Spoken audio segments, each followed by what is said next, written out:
Hey, what's going on, everybody? Welcome to the first episode of our podcast, our basketball podcast. It's Meadow Drive Hoops. And anyone that knows me, I'm Drew Yari from The Experience. Every Wednesday on YouTube at 9:07 p.m. with Justin from Spinebuster Tees, as well as Friendly Neighborhood Marks and Culture Attack. But we're not here to talk about any of those things. We're here to talk about basketball. And I've been wanting to do this podcast for a while with a friend of mine, and you guys might remember his voice. He was with me on the early days of The Experience, before when it was just called the show. But everybody give a warm welcome applause to Tony, A Nice, aka A Nice. Tony A Nice.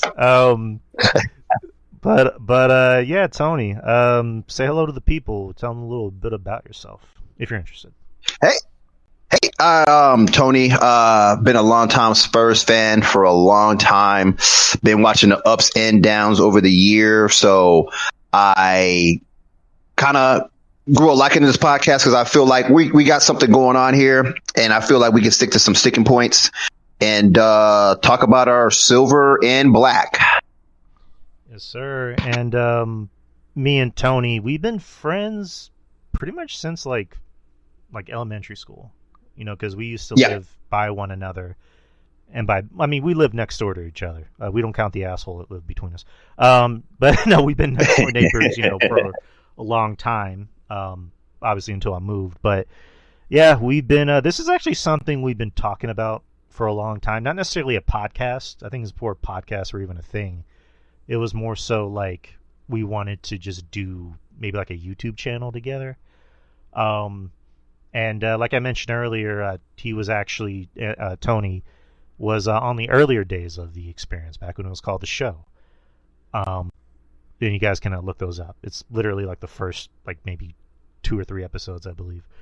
But yeah, man. So yeah, we're calling this Meadow Drive Hoops. That might even change. You never know. But it's a take on our old neighborhood. And no, I'm not giving away our address.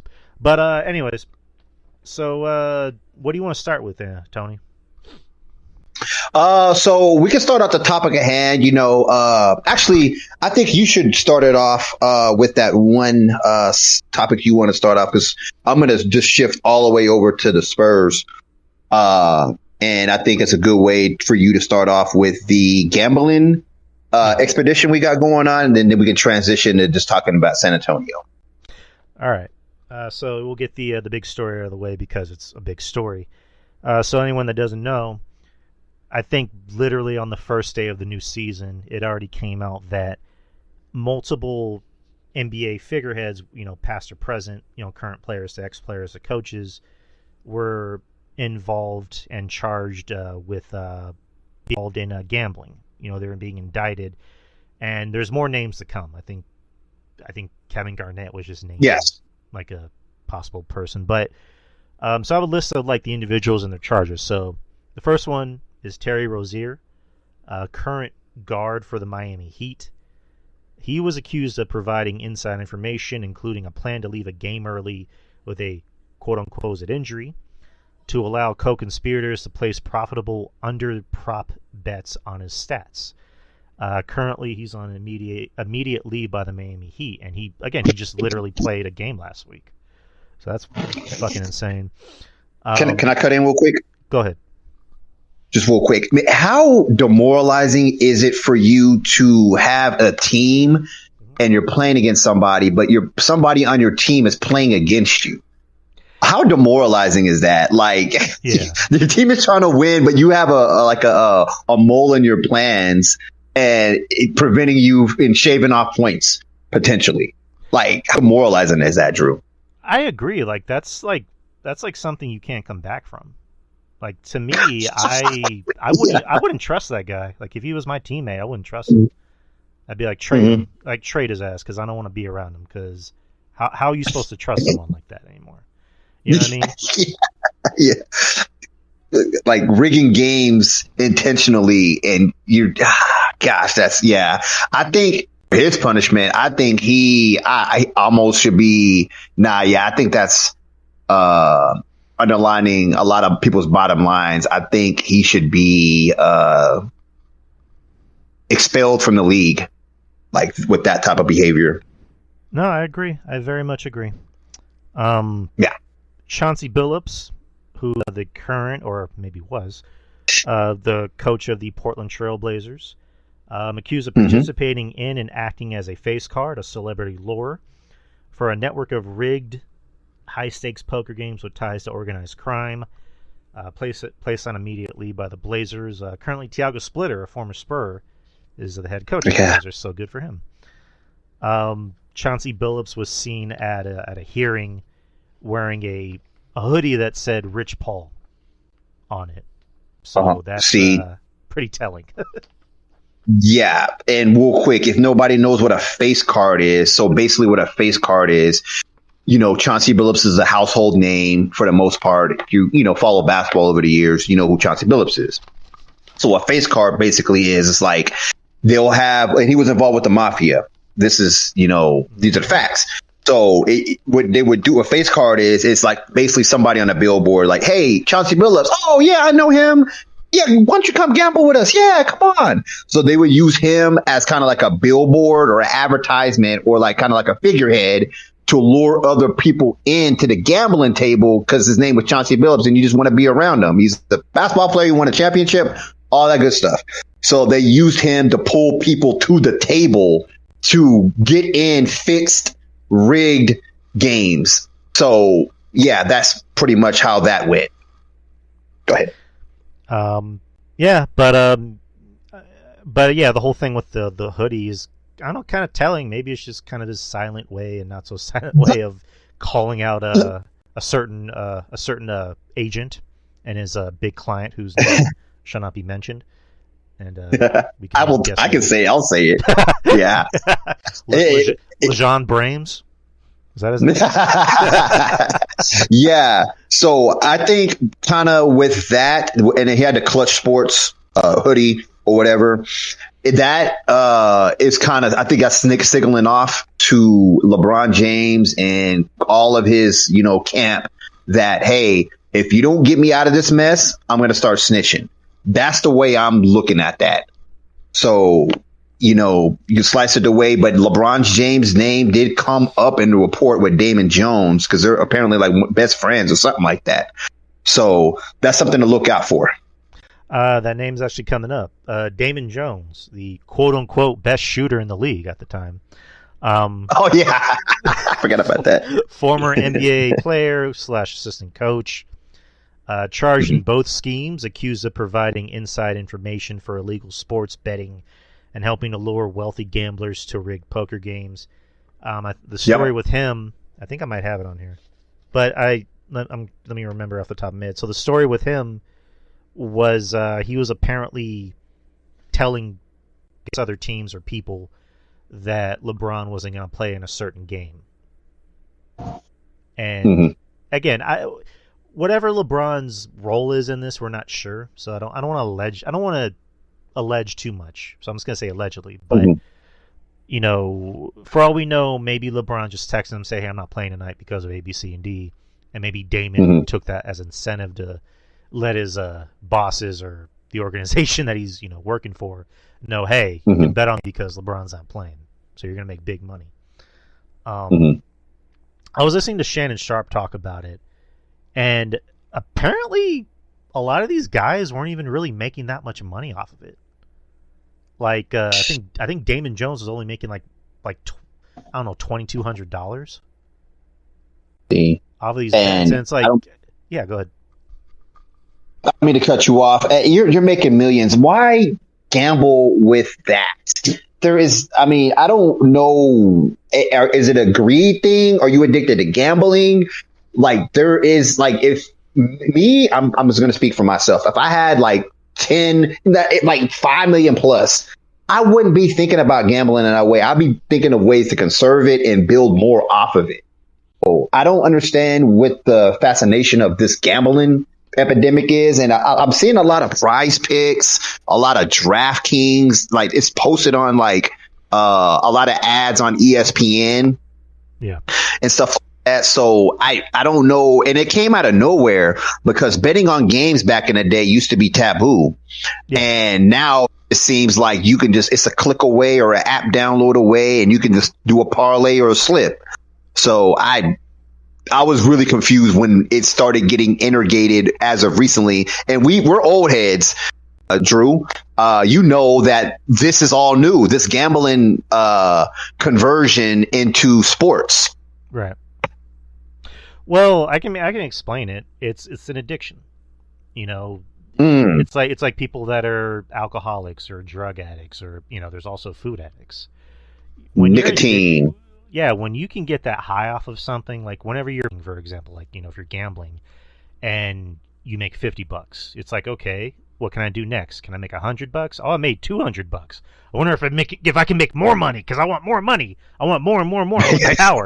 Like I know I'm joking, but it's like that's kind of serious. Like you get that high off of winning, and for a lot of these guys that Damon Jones, who's an ex-basketball player, I'm pretty sure he has money. Same thing with Chauncey Billups.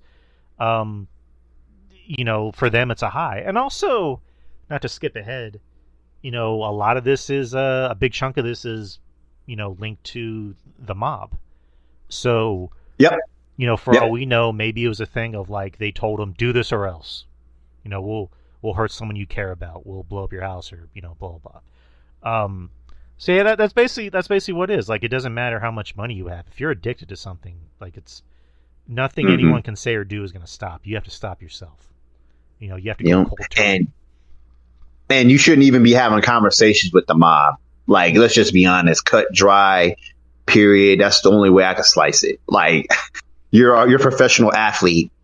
There is nothing that a mafia member and an NBA player have in common. I mean, there shouldn't even be any dialogue between those type of people. But, you run around in the wrong circles, and those type of things happen to you. Yeah, you're not wrong. Lastly, as far as names goes, and again, these aren't all the names. I believe there's been more names announced. John Tay Porter, he was a former Toronto Raptor, named as a co-conspirator in the sports betting plot. He was previously given a lifetime ban from the NBA in 2024 for manipulating his performance for betting profit, and is alleged to have been coerced due to prior gambling debts. Like I said, banned from the NBA. It's that bad. Michael Porter Jr.'s brother. Go ahead. Oh, I didn't. I mean, I should have figured because they're both Porters, but that's crazy, man. Yeah. But so I have another. So the part 2 of this is going to be called Two Main Schemes. It's basically, again, the notes I print out. So the federal indictments focused on 2 separate but related illegal operations. The first one was sports betting manipulation, Operation Nothing But Net. Involved using non-public inside information from players and coaches to replace wagers, particularly prop bets, wagers on a specific player's statistic like points, rebounds, or assists. Information included detailed player's intention to leave a game early with an injury. Example, Terry Rozier back on March 23rd, 2023, a game with the Charlotte Hornets, are knowing when top players will be betting or would be sitting out of a game. March 24th, 2023, Portland Trail Blazers game. I'm talking about Terry Rozier. And also, this inside information allowed bettors to place large wagers on the under, quote unquote, with favorable odds, netting tens of thousands to hundreds of thousands of dollars in profits in individual instances. And I think this is going to be really, really big, and I feel like a lot more big names are going to get pulled into this. I don't know who. LBJ could get pulled into this.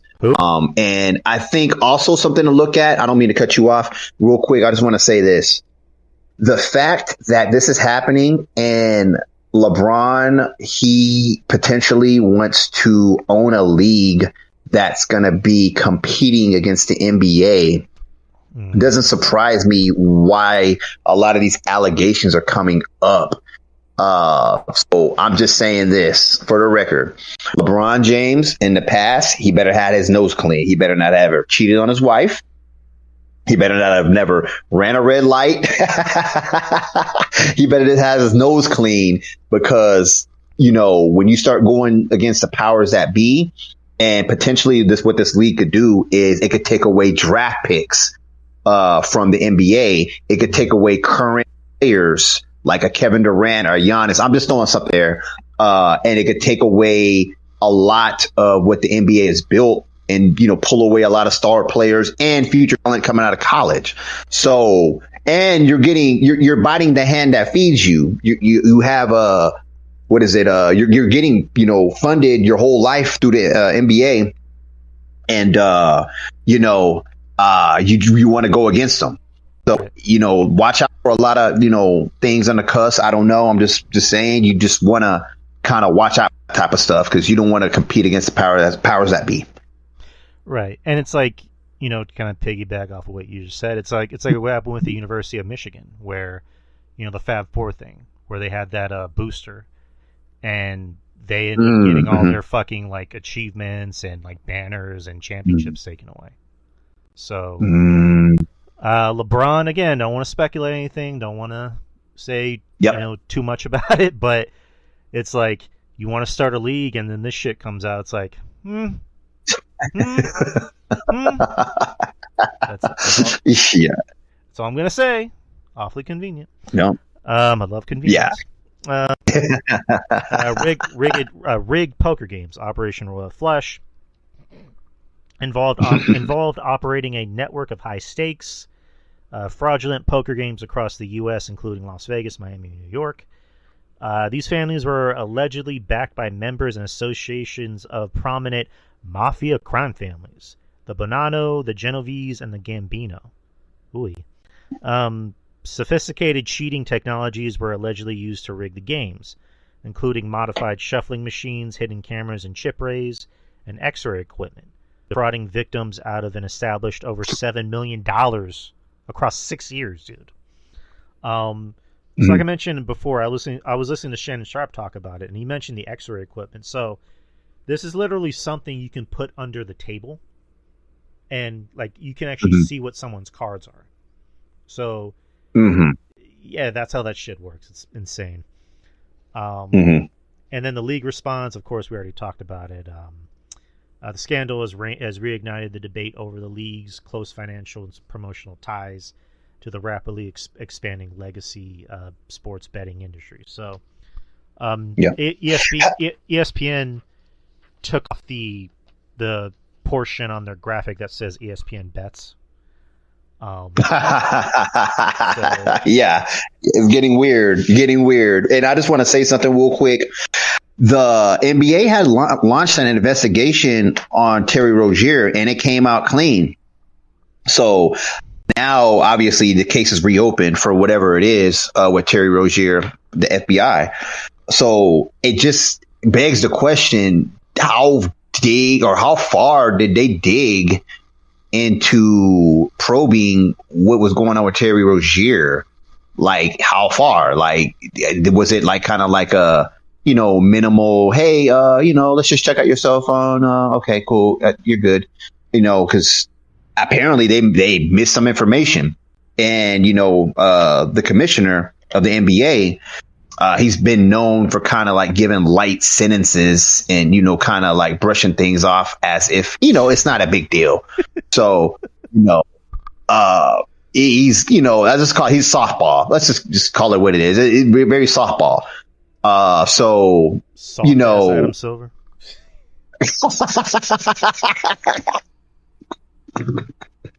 So I don't want to say that he said it, what I'm saying, but I mean, the facts speak for themselves. So, and I want to, we'll get into this to, probably on another podcast, but I kind of want to hit on the Kawhi Leonard, sweepstakes. How far are they going to at, what I'm saying? But we'll save that topic for another day. Yeah, but as far as the topic goes, I think we pretty much went over everything and kind of gave our piece about it.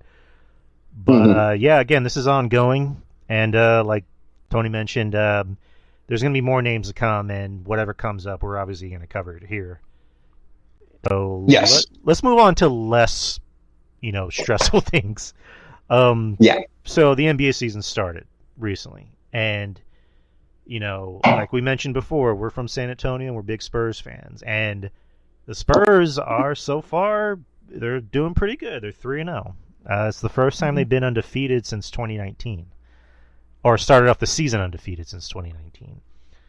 And this is probably the most excited I've been for a Spurs season, because for the longest time, during the Tim Duncan, David Robinson, Manu Ginobili, Tony Parker years, and also Kawhi Leonard, before he became a piece of shit. We as Spurs fans were always kind of spoiled because we expected them to make the playoffs every year. Yeah. Then Tim Duncan went bye-bye. Manu, Tony went bye-bye. The other guy went somewhere else. And, and then eventually Pop, for health reasons he had to leave. But, this is like literally last year. But, like, that nucleus had to blow up. And, like, a good thing can't last forever, because eventually you're going to become a bad team. Eventually you're not going to be the team you used to be. So for 6 long years, the Spurs missed the playoffs. The last time they made the playoffs was in 2019. And then in 2023, they landed the number 1 pick, and they drafted Victor Wembanyama. Again, people want to talk shit and be like, "Oh, it was rigged." But like, who cares? Who got him? I don't give a fuck. Yeah, that's one thing I'm going to be biased on. I mean, it did look like it was set up a little bit because Tony Parker and the French Connection. But hey, look, the dog shines, the sun shines, and the dogs, every once in a while, and we'll take that cookie. Right. I mean, they said the same thing about Tim Duncan. They said the same thing about David Robinson. So suck it, all of you. And the year after, they got the number 4 pick, which was Stephen Castle, and back-to-back Rookie of the Years, man. Roy. Yeah, man. Like. And also, granted, last year's draft class was a little weak. Other than Stephen Castle, I can't really name too many other players that really stood out. Even the number 1 draft pick, I can't even remember his name. And he was like for the Risha Share. Yeah, Risha Share. Yeah, that's his name. But yeah, Stephen Castle, like, he worked his ass off for it, and he's working his ass off this year. And he looks good. Oh yeah, he's amazing. And then they got the 2nd pick. Which I would have liked if they got the 1st pick, but beggars can't be choosers. D-Hart. Yeah, they got Dylan Harper, who's the son of Ron Harper. And I'll admit, I wasn't crazy about it, because it's like, okay, same here. They already have enough guards. They have De'Aaron Fox. They have Stephon Castle. Why does this team need another point guard? And, arguing with Spurs fans on Twitter, they're like, he's not a point guard. He's a this guard. He's a super duper amazing blah, blah, blah guard. I'm like, okay, sure. Like, whatever. Yeah. But you know what? We're just going to jump into it. I'm going to eat crow. The dude has been amazing to watch. And go ahead. And yeah, I don't mean to cut you off. It showed today when they came back from a 20-point deficit. The Nets, we needed a bucket. We were starving. We needed something going on. And he started getting action towards the rim when they caught up. I think it was like they caught up to us, and I think they took the lead. It was like 88-89 or something like that. And we needed a bucket. And we didn't have De'Aaron Fox. So we didn't have any rim pushing except for Castle. But he had a good few takes towards the end of the game that we really needed some penetration into the lane. Wemby was getting doubled. He was getting doubled hard, and our guys weren't reacting. There wasn't any cutting to the basket. Everybody was just standing around the perimeter. When Wemby gets doubled, you got to cut to the rim. Somebody's open, and that opens up a lot of things. And everybody was just standing on the perimeter. I was watching the game. So that's one thing we need to, work at. But I want to caveat real quick to the points I wanted to get at. Should Dylan Harper start? Drew. I don't want to say. I'm going to say no, not just yet. Like give him. I think as of now he's needed off the bench, and I think eventually he will start. And De'Aaron Fox, like he was going to get that max for a reason. And, obviously when he comes back, he's going to take over. But I think at the moment, Dylan is much more needed off the bench along with Keldon. Keldon's another guy that's like, hey, remember me? I used to do things. Love him. And he brings a lot of much needed aggression off the bench. He has a motor, and he's active. He gives energy. I want to compare him to like a Westbrook. I call Westbrook Bestbrook, but I feel like he has that type of like that motor, like that energy to like spark you off the bench. He's a perfect spark plug to get. He had a putback dunk one handed.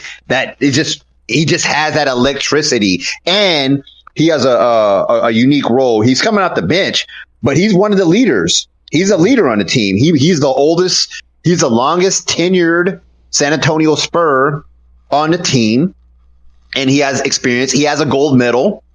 So they look at him for a leadership role, and he's a spark plug at the bench. Yes, I've always been high on him. I was thinking he was going to get traded, if anything, but I'm like, no, fucking keep him. Like, do not trade that dude at all. Like when people bring up, hey, should we get Giannis and trade? Blah, blah, like, no. Keep Giannis. I don't want Giannis. Keep this team the way it is. I want this team to be the way it is. But going back to Dylan, he really showed up today. Like he really. What's weird is like I watched the first half of the game while I was at work, and then I came home and I turned on the game. I'm like, wait, they fucking came back. And same here. Yeah, Dylan, was kind of that X factor of today because he plays with a lot of confidence that a lot of people don't have. Cooper Flag. And I don't mean to rag on the dude. He's, Dallas sucks, but I think he'll probably win Roy just off of just the minutes he's going to be provided. He's going to be starting, and then when D Fox comes back, that's going to shrink D Harp's minutes a little bit more. So I think it's kind of a foregone conclusion that he's going to win Roy Cooper Flag just off of minutes. Go ahead. Sorry. We'll see. I mean, you never know. I mean, if anything, Dylan Harper could maybe even win Sixth Man of the Year. You never know. Or Keldon Johnson. Or, I love this bench. I mean, I'm looking at this bench right now. Keldon Johnson, Harper, who are some other names? Carter Bryant, he was pretty decent today. I mean, he didn't score a lot of points, but he's pretty decent. He's a solid, wingman. We saw a Bismack Biyombo sighting. Hey man, dude, I love Bismack. He's just there, a body to get in the way, show some resistance. Not going to let you get anything around the rim. It's a body. We actually really miss Cornette out there tonight. Cornette, he is undervalued a lot. He's a good rim protector. Love him. He's great. Oh yeah. Yes, he's great, and we missed him tonight. He's out with an ankle injury. He's not going to be gone for that long, probably a few games and stuff like that. So he'll be good or whatever. But Cornette is a vital piece to this team that I am so happy we signed him. I think he's a perfect pairing. I would like to see him played a lot more at the power forward slot with Wemby, and then whatever three guards or forwards you want to throw at the 1, 2, and 3. I think that'd be our best lineup. No, I agree. Like, I would personally put Cornette at the power forward and then just leave the rest of the lineup kind of different. Like, put Vassell at small forward, and then your backcourt is, Fox and Castle. Like, that's almost like a perfect lineup for this team. Dylan. Barnes also. Don't forget about Barnes. That's 3. You know what? I like Barnes, but I don't think he needs to start, though. I mean, I'll say this about Barnes. I think Barnes is perfect for this team because he adds a lot of much-needed veteran leadership, and he's actually won a ring. Mm-hmm. Like, he was a starter for the Warriors in 2015. That was when they're becoming the Warriors. So, I like him. He's a good dude. I think he's great for this team, and I don't know. I don't think he needs a start though. But Mm-hmm. then again, it's working. So what do I know? I'm not a coach. But Mm-hmm. Harper, I think, is great. He's really proven me wrong. He's defied all expectations. He's kind of lived up to expectations that other people said he was going to live up to, and he's also defied my expectations of just like, not necessarily I said I hated the dude. I don't hate anyone that gets a job. I'm not gonna hate someone that gets drafted by a team, but I don't really hate anyone, to be honest. But like, I was more just like, why is there another guard?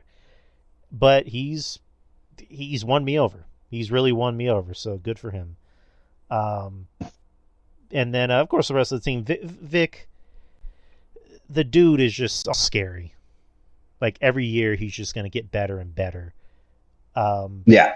If the Spurs, if everyone can stay healthy, knock on wood, if the Spurs can maybe finish out at like the 3 or 4th seed, I could see him winning MVP and definitely defensive. Mm-hmm. Mm-hmm. Yeah. We could talk about, Wemby all day. We can glaze him or whatever. He's a talent, man. He's a talent. It's just, and I like from him that last year I pulled up the stats. He took 48% of his shots were 3-pointers. 48% of his shots last year. So that's actually pretty bad for a 7'5", 7'6" big man. That's terrible. But now I see him using it as a play, as a pump fake to get into the lane now. And he's not bailing teams out. And that's the scary part. He realizes, and, with Aljuan and Kevin Garnett, somebody got in his ear. It's like, dude, you're bailing teams out. Stop taking so many threes. Stop. And you can see the results of that this year. To be honest, we're actually 8-0 if you want to count the preseason, because we didn't lose in the preseason either. No. So, we the energy's different on this team. The energy is different. I see it. We're winning games that last year that we wouldn't normally win. Like these close games, the last 2 games with the Pelicans and the Nets, Spurs would have lost last year. Mm-hmm. We have a lot more growth. And let me tell you another thing real quick that I think is really, really important that we need to highlight. Chris Paul last year in the development for these young guys, you could tell they know where they're supposed to be in certain spots. They know when to cut to the rim. Everybody knows their roles. And I think Chris Paul's development and just being in these young kids' ears, especially Castle, but just everybody's ear. Chris Paul, he's just, extension of the coach. Nobody really likes him that much. He, blabs his mouth, cool. I thought he was a key, vital piece last year. Just being in, getting in everybody's, area, just like, hey, you need to be here. You get to see it on the court. No, what are you doing? He draws that command, that attention. And I feel like it was really, really vital for the development that we see this year. And real quick, let me add a little nugget. Keldon Johnson, his favorite basketball player is Chris Paul. Nice. No, I agree. Like Chris Paul, this team is the youngest it's ever been. And, it's funny, the longest time when they were good, they were called the old guys. And now they're the youngest team they've ever been. And I thought Chris Paul was good for this team, for the short time he was here, which is probably just a year, because very good. He did really help in the development of like a Castle. Castle is playing with so much confidence. Like the dude, the guy is only going to get better and better every year. I mean, I say that because I'm saying that because he's having a good season now. But like, imagine this dude in 2 or 3 years. Man, he's already really, really good at attacking around. I don't mean to cut you off real quick, but Chris Paul played a year over SGA, and look what SGA has became. And he only spent like a year, I think, in SGA. Was his rookie. So Chris Paul, for me, I don't care what people. I used to hate Chris Paul, but when he came to the Spurs, I grew to like him. Hey, he has a spot on our coaching staff anytime he wants, in my opinion. In my eyes, I would love to have him on our coaching staff. Hypothetically, he's going to retire this year out of the Clippers, as rightfully so. That was where he started his career. Or no, where he mainly made his roots. And yeah, I think he has a spot on our coaching staff if he really wants it. I think he'd be a perfect coach, like anywhere, because there's always that saying of those don't know, coach, and not to say he doesn't know, but like I think he has like a wealth of knowledge of how basketball works. Yeah, and yeah, obviously a lot of people respect him, and I think he would work out. I don't know if he'd be a coach here. If anything, he might even be the coach of the Clippers. You never know, but Chris Paul, kind of like in some ways Mark Jackson for how he developed the Golden State Warriors. So the rest of this team. I mean, I'm excited. I'm excited for this season. I don't.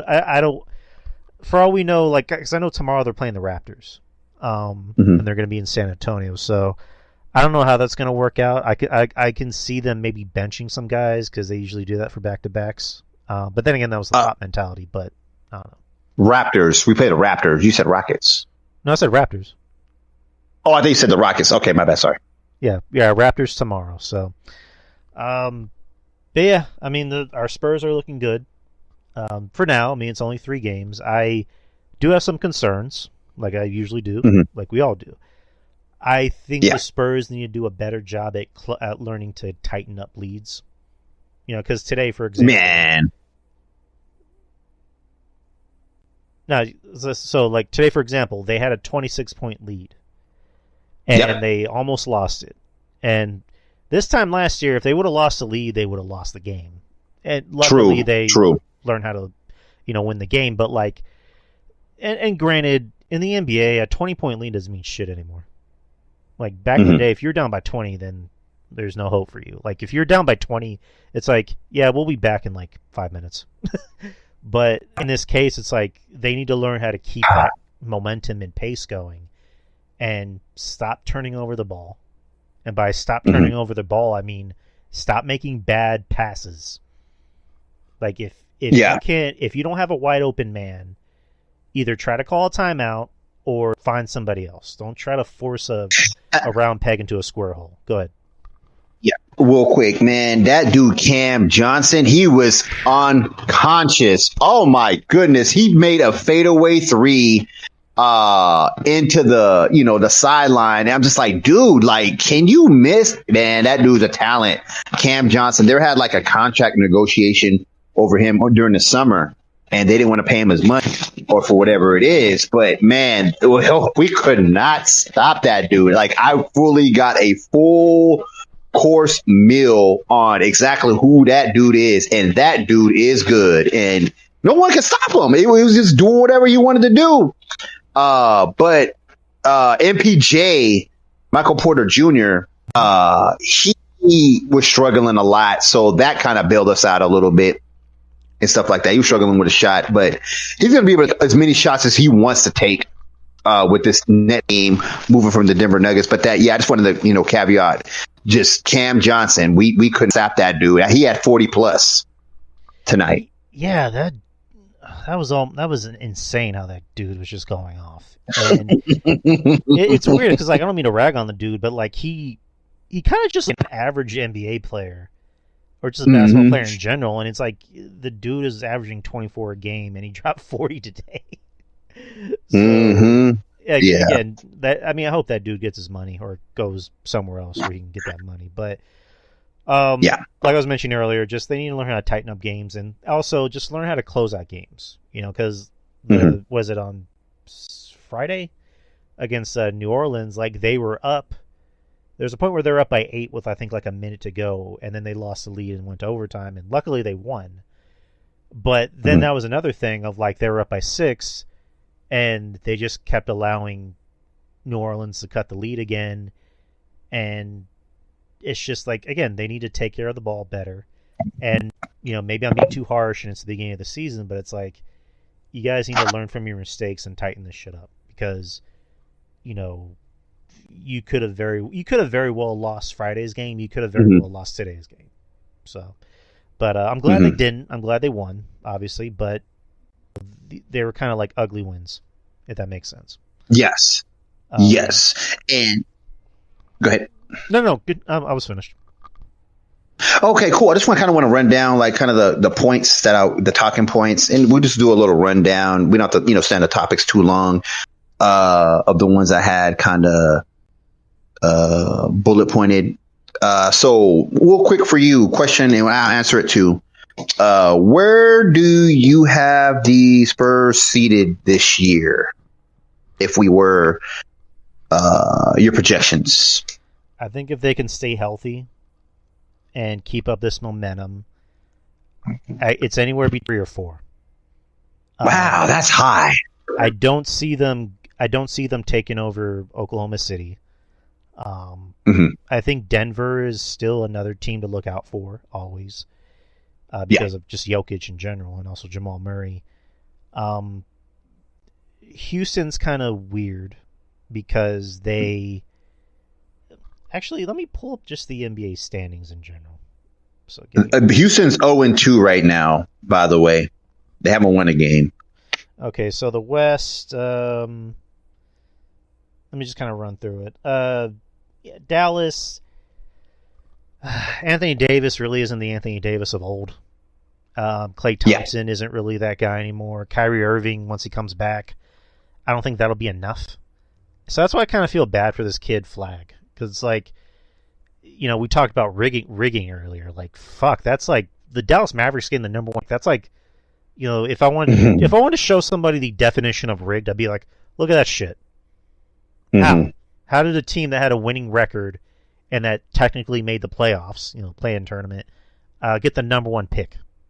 Explain this shit. And their percentage chance of getting the number 1 pick, I think it was like 2.5.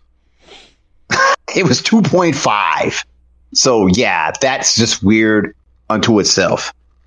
All right, and this is why I feel bad for this kid, because he could have really thrived better on a team that really could have needed him. He could have been better for like a Utah, or maybe even a Phoenix, or maybe even like, I'm going to look over in the West, a Washington, for example. But he's on a team that doesn't really need him, and he's surrounded by aging stars that are kind of past their peak. And Jason Kidd, for whatever reason, started him at point guard, which I'm like, Jason, you know better. Why are you starting this dude at point guard? So I don't know. But the Spurs, I can see maybe 3 or 4 if they can stay healthy. Memphis, their team's mostly injured, so I don't know how far they're going. I mean, maybe the playoffs. I don't know. Golden State will make the playoffs, but they're not winning anything anymore. Sacramento could be fun, maybe playing.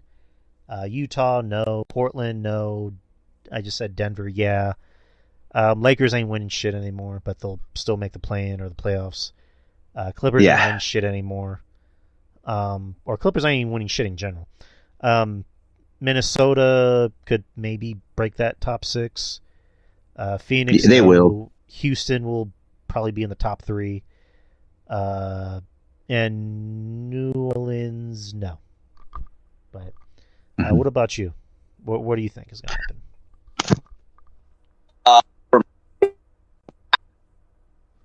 Don't have them in the top 3 or 4. I mean, we are playing well, but if they do that, they would exceed my expectations. With that, if you had to put a gun to my head, I would say we'd be somewhere around the 7th seed. Around the 7th. I think if the injuries, if we're good on that, we have a lot of injuries right now. And key players, which is kind of annoying. Sohan, Fox, and Cornette. But annoying, those are vital pieces. But we could do a little bit without Fox because we got 2 point guards or whatever. Sohan needs to prove his worth to me still, respectfully. Because we have Carter Bryant chomping at his heels for some minutes.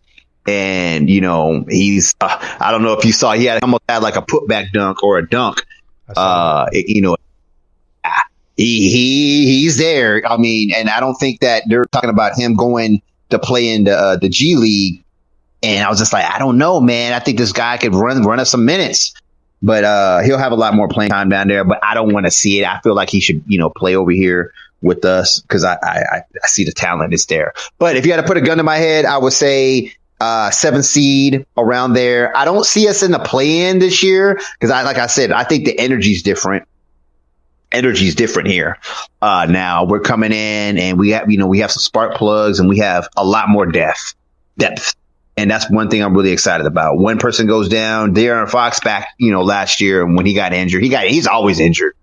That was a big, strain to the team when he got injured. But now it's just like, stay injured, bro. Like, I want to see what with Castle and I want to see what we got with D Harp. And it's looking pretty nice with D Harp and Steph Castle. It's looking really, really nice. So, I'm just like, hey, man, if you want to stay injured, man, the longer you stay injured, the longer we get to see what we have. You could be on the chocolate block soon, the trading block. Anyways, so yeah, Sohan too. You can stay injured all you want, man, because we got people, we got depth now. But the only person I'm really worried about, and it's not really that big of a deal, he'll be here soon, is Cornette. Cornette, I feel like we're that's one spot we're really lacking at. We have Olynyk. Kelly Olynyk is injured right now. I really like him. I don't know what his injury is or what's going on with him, but I would really like to see him on the floor to see what we got. Love Olynyk. He knows how to play his role. He knows how to get in certain spots. It's like that. So that's another big man we have. So, Cornette is a kind of a big blow. We kind of saw because we're running like I don't like that lineup when we run Harrison Barnes at the 4. I don't think Harrison Barnes was ever put out to be a power forward. He's a small forward or a shooting guard, but I don't ever expect him to be out rebounding anybody or, guarding a Giannis or Embiid I just don't think he should ever be a power forward. So that's just my opinion. No, I wholeheartedly agree. Kelly Olynyk, I was looking up while you were talking. He's out with a left heel injury. How long? Hold on, let me look that up. Timetable. Okay. As of now, there's no clear return date. He had the surgery back in April to address a left Achilles tendonitis issue. So, for all I know, hopefully sooner than later, but I doubt it. He might even be back maybe next year. But yeah, he next year. I don't know. Oh my goodness! Maybe in a few months, maybe the end of the year. I don't know. But yeah, Cornette is important. Very. Fucking Vic loves playing with him. I mean, they even call themselves Fresh Vanilla. Like that's how much he loves playing with them because they even created a nickname for each other. Again, maybe I'm setting my expectations too high, but I mean, you said it time and time again. It's like the energy is different. I don't want to see them make the play-in tournament because fuck the play-in tournament. I want playoffs. I want the in that top 6 category. Matter of fact, get rid of the fucking play-in tournament. I don't know why the play-in tournament was made. I have a feeling why it was made. LeBron James. And Adam soft ass Silver made that shit. I hate the play-in tournament. I despise it. But I'm just looking forward to the team this year. I'm excited. I'm more excited than I've ever been for this team. Yeah. And I look forward to the next. I look forward to every game that's coming out. So. Yeah, me too. So we have the participation tournament next month. It starts November 7th. So that's going to start. So, we got to watch out for that. I don't understand. But yeah, with that, I don't like the participation tournament, whatever. I'm talking about. So the next question I have. Go ahead. No, go ahead. Finish, please. Yeah. So I'm going to do the next bullet point. So what do you have? And just kind of give me your guesstimate points and rebounds for WEMBY this season. where do you see his averages, points and rebounds? Points, I think he's good enough to maybe break 30 a game or over a game. Ooh. Because I like the fact that he's playing more on the post and not taking as many threes. Because I don't know, maybe I'm old school. I don't like big guys taking so many threes. If you're not Dirk Nowitzki or Kevin Durant, I don't like the guys take so many threes. But that's shame here. So I would say he could barely break 30 points a game. I wouldn't be surprised if it's maybe like 28 a game. Okay. So what are you saying? What is his point per game? Just, I'm kind of sticking you to, I'm holding the gun to your head right now. Where are you at with it? Shit. You know what? I'm gonna say 31 a game. Woo! Okay. All right. I have him right in his rebounds. Rebounds. I'm gonna say like maybe. I'm gonna say 14 a game. 14.5. Ooh. Okay. Your numbers are high. I respect that and I like it. You're going out on a whim and you're putting yourself out there. So you have them at 31 and 14, correct? Realistically, it probably won't happen, but I'm going to go high. I'm going to bet high on this. Okay, 31 and 14. Okay, cool. I'm going to have, and I thought pretty long and hard about this. No homo. I have him right around 28.5. 28.5, 27, 28, that range. And I have him right at probably around 11 rebounds per game, 10 to 11. I have him at 10.5. So I guess you can say 8 and 11. So I got breaking news. Victor Wembanyama makes NBA history.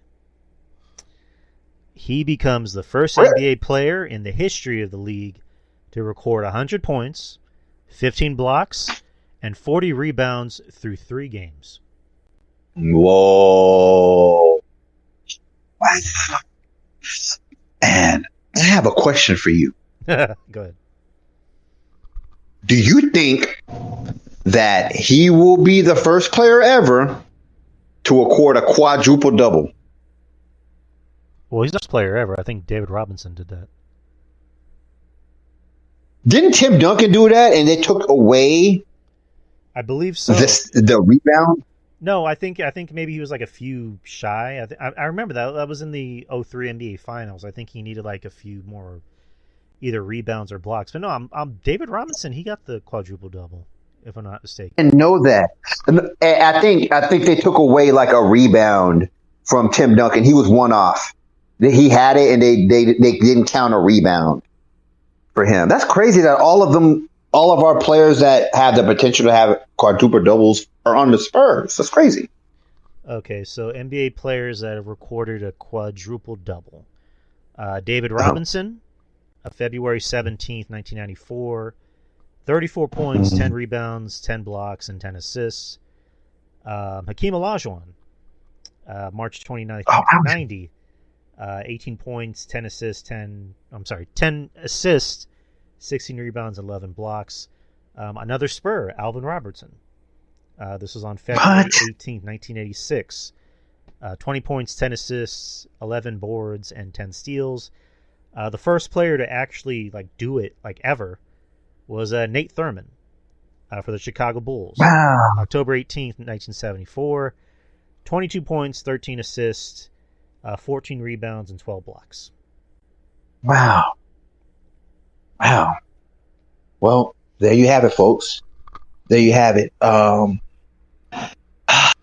is a lot, and I now remember now. They took away a block from Tim Duncan. He had it. He had a triple. They took away a block, and it was a block, but they said it was. I don't know what it was. It was fishy, but Tim Duncan had one, and they took it away from him. So. Yeah, of course they did. Yeah. Yeah, Tim had... Oh, shit, where did I go? I'm just pulling this up just for fun.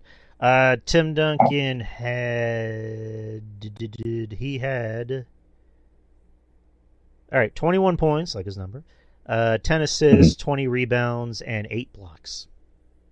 Yeah. So close. Would have been dope, but yeah, not to rush or anything, but we're coming up on an hour. Okay, cool. Let's hit these last 3 sticking points and we're going to be out of here.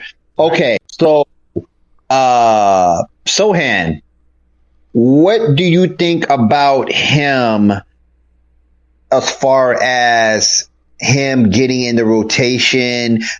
Me personally, with Sohan, I think we look better without him.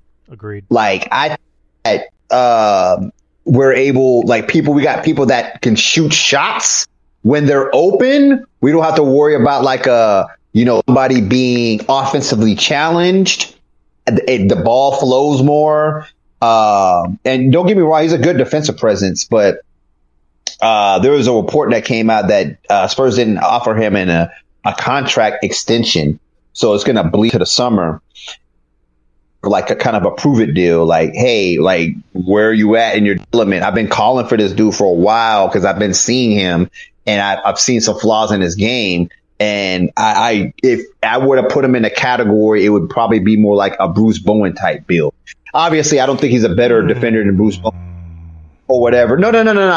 He's not a better defender than Bruce Bowen. I am not saying that. But what Bruce Bowen was, he made himself an asset on the offensive end. We all know Bruce Bowen was offensively challenged. He wasn't the greatest offensive player ever. But what he did, he found his niche right in the corner, shooting threes. So it was like you could throw him in the game and you have a potential for an open, three off of Tim Duncan's double team, and it's an asset. So for Sohan, what is your asset? What value you bring to the team besides the defensive prowess? You need to be able to knock down open shots and be a value on the offensive end, because you're going to be a liability just being on the court. I'm not going to say he's going to be like a go-go gadget or a Gobert, because they take him out of the end of the game because he can't shoot free throws. But you need to show your value on the offensive end. Go ahead. I mean, I know you just said, he's not really Bruce Bowen, but he kind of is. I would say he's more like Malik Rose. Another undersized, power forward who's a power forward for some reason, that he's kind of challenged. Like, a lot of what makes him is, being able to kind of, hustle for, rebounds and loose balls and play a little dirty. Kind of like Malik Rose did. Like, that was his thing. He was, 6'6", 6'7". And yeah, he was valuable for the team. Like, he was there for the 03 championship. And I believe he was there for the 99 championship. But where he thrived more was in 03. I would say Malik Rose back then is a little better than Sohan. I don't know. I'm not a Sohan fan, to be honest. Like, it's one of those things of just like, Spurs fans love the shit out of him, and I don't get it. I personally don't get it. I think Carter Bryant so far is showing that he has more worth than Sohan. So I don't know. I don't know where Sohan can fit in this rotation, but yeah, go ahead. Do you think Sohan's expendable at this point? That's my question. Yes. A hot take. That's a hot take. Clip that. I mean, they didn't give him an extension, so that kind of goes to show you where the Spurs kind of lean on him. Unless he proves his worth by the end of the season, I'll just eat my balls and be like, oh well, I guess he did something. But and then they give him his money. But at the end of the day, it's just like, if I had to pick someone to maybe say, we're better off without you, is Sohan. Yeah, and Carter Bryant's 3-point shot, it's not good, but it looks a lot more fluid than Sohan's, janky shot. So, Carter Bryant is coming, man. I'm just saying, like, Sohan, like, he should have been, like, really, really aware of this year's draft and seeing us draft Carter Bryant, because that's his replacement. That's just what it's boiling down to. So he needs to improve his game. Apparently, he's been working lab, improving his 3-point shot. But that is left to be seen because we haven't seen him on the court. So we don't know. So, he really needs to stand out this coming out when he comes out of his injury. And, I'm pretty sure he's not too happy about us winning games without him. So anyways, so I don't have anything else to say because we covered everything. I was gonna say Keldon 6th man of the year odds, but we kind of brushed over that in the earlier. But I mean, let's go to this real quick, and this is the last thing I have to talk about. Wemby in the low post. How are you liking that? Like I mentioned before, I love it.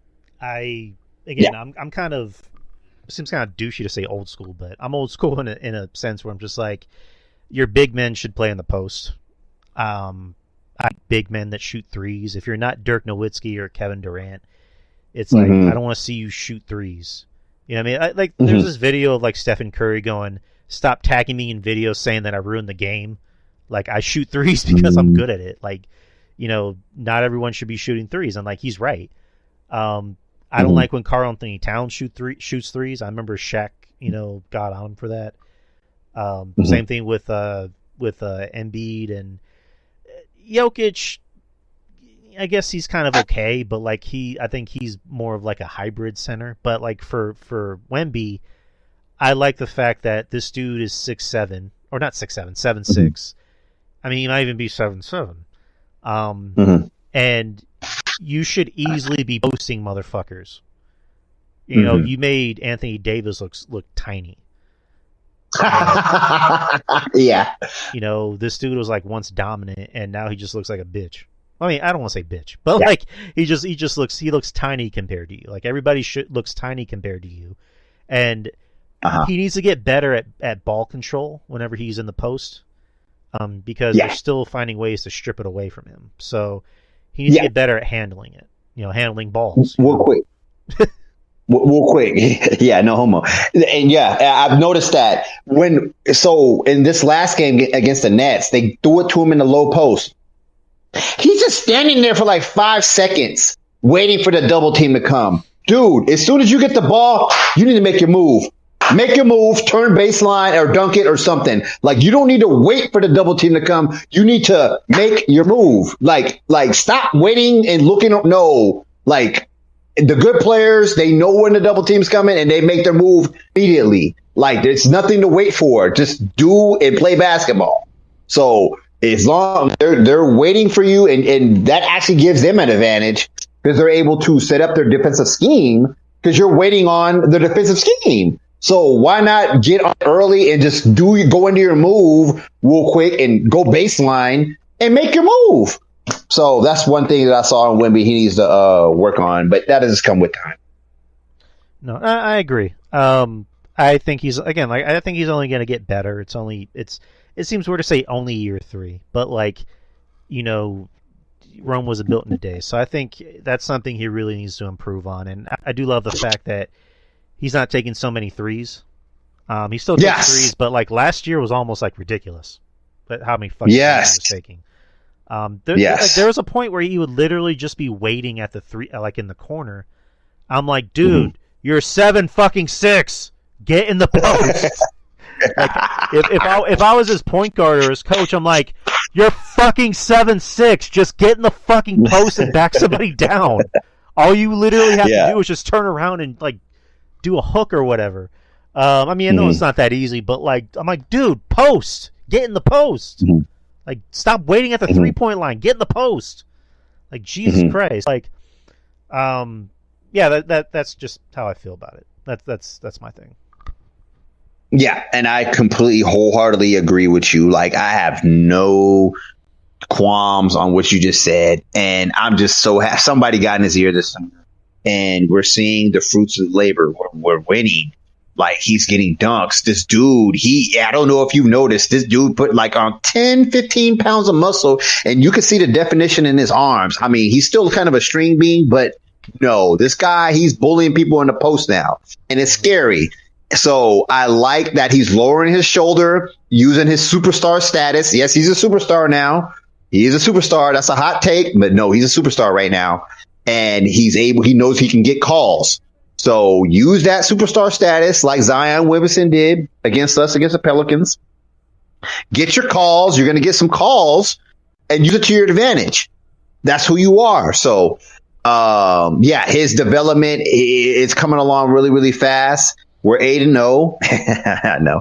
But he's using his body now. He's grown into his manhood. And also, he's been in the league 3 years now. He knows players' movements. He knows what they want to do to him. He knows schemes. He knows players' tendencies. He knows the people around him and stuff like that. So, it's only foretelling for his averages to go up. So. Agreed. But, I think we covered just about everything there is to cover. Yes. Unless there's anything else you want to bring up. No, that's it. All right. So that is episode 1, people. Like I mentioned, I don't know if I mentioned this before, but like this is just going to be a weekly show. We're not going to do like every single game every single day because that'd be fucking insane. We're just going to do these towards the week, maybe like on a Friday or a Saturday or a Sunday, depending, what's going on in our lives. But people, hope you enjoyed this. There's going to be more to come. And DY Experience at Twitter, Instagram, TikTok, YouTube channel. We just got a few more subscribers, so that's pretty dope. And like I mentioned earlier, I didn't mention this earlier. There's a supporters club portion on the Spreaker channel. It's just $3 a month. No pressure. I'll just be putting like shorts on there. Goofy shit I talk about. But this you'll hear pretty soon. I'm gonna edit it as soon as I get off of here. So we will see y'all next week. And go Spurs, go! Go Spurs, go!